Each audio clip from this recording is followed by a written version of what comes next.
2. Border Processing, Trade Single Window and Duties Bill, second reading. Mr Speaker. I recognise the Honourable Minister Maurice Williamson. Mr Speaker, I move the Border Processing, Trade Single Window and Duties Bill be now read a second time. Mr Speaker, the bill was introduced to Parliament in July 2013 and it had its first reading on the 27th of August last year.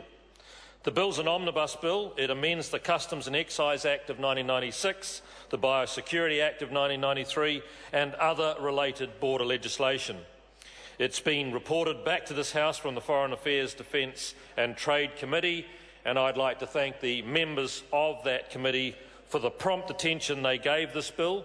The committee received just 3 submissions on the bill, so it's not one that gets talked around the breakfast table a lot, I accept, including one accompanied by an oral submission.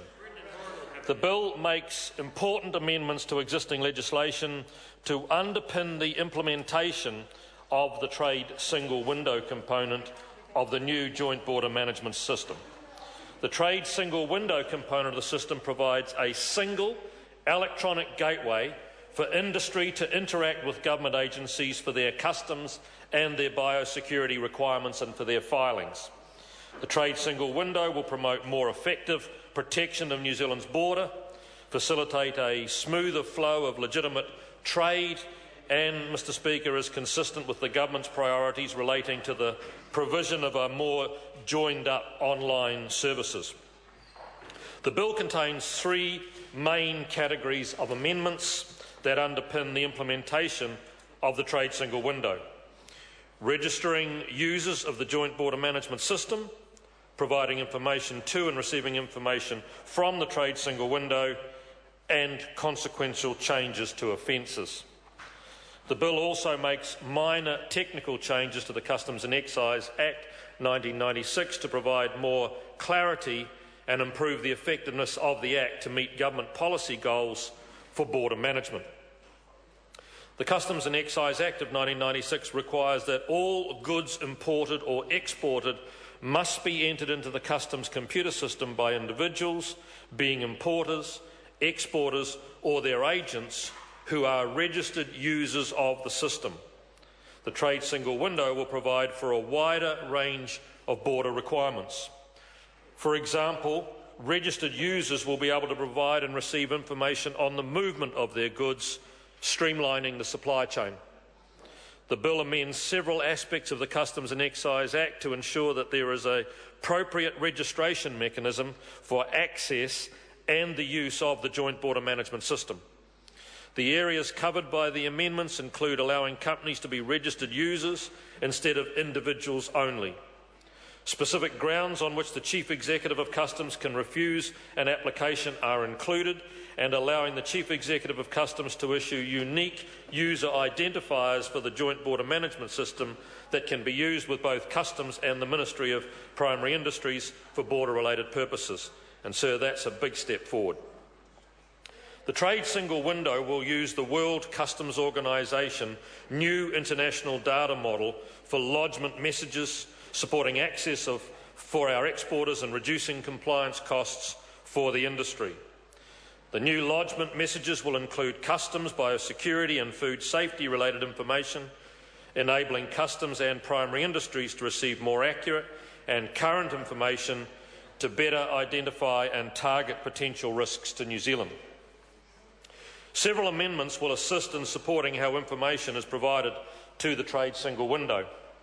These amendments cover advance notices of arrival and departure for all goods and crafts crossing our border, inward and outward cargo reports, and establish a more effective transshipment process for the national movement of goods. Additionally, sir, the bill amends the Customs and Excise Act to provide the Chief Executive of Customs with the ability to prescribe customs rules which reflect other border-related requirements such as health, biosecurity and maritime safety. This will be done using a process agreed by the Chief Executives of those various agencies. This process will promote clarity and consistency to industry and reduce the administrative burden of maintaining multiple and often disparate requirements by the various government agencies. Basically, sir, it becomes a one-stop shop. To enforce the amendments contained in the bill, some consequential changes to offences are necessary. These amendments related to advance notice of the arrival of goods and craft and of the departure of goods and craft. The bill makes a number of corresponding amendments to the Biosecurity Act 1993 to ensure the Act's alignment with the Customs and Excise Act, and the bill also makes consequential amendments to other related border legislation. Mr. Speaker, the bill includes some minor technical changes to provide more clarity and improve the effectiveness of the Customs and Excise Act to meet the government's policy goals, and these amendments include updating the definition of motor spirits to reflect the 2012 changes to the excise and excise equivalent duties table in the Act, clarifying the duty calculation that may be used for goods re-imported into New Zealand. The change will allow customs to assess duty using a calculation approach that is set out, sir, in an international convention. It is in the bill is delegating the power from the Minister of Customs to the Chief Executive of Customs to approve certain international organisations exempt from excise and excise equivalent duty on alcohol and tobacco. And finally, it's enabling regulations to be made which may prescribe the valuation method and the value for an import consignment below which duty need not be collected by customs, known by most of us as the de minimis. So this is intended to make it simpler to change the de minimis threshold in the future, should any future government wish to do so.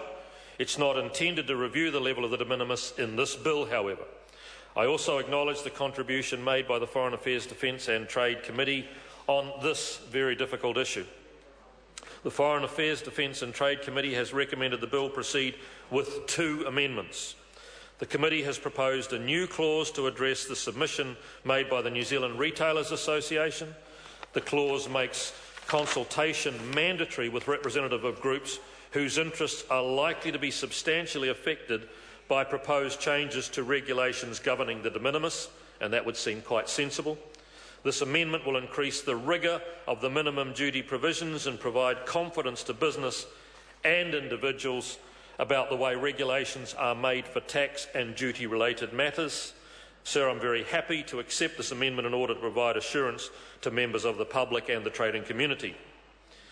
The Committee, on the recommendation of the Ministry of Primary Industries and the Parliamentary Council Office, has also proposed an amendment to one of the levy provisions in the Biosecurities Act.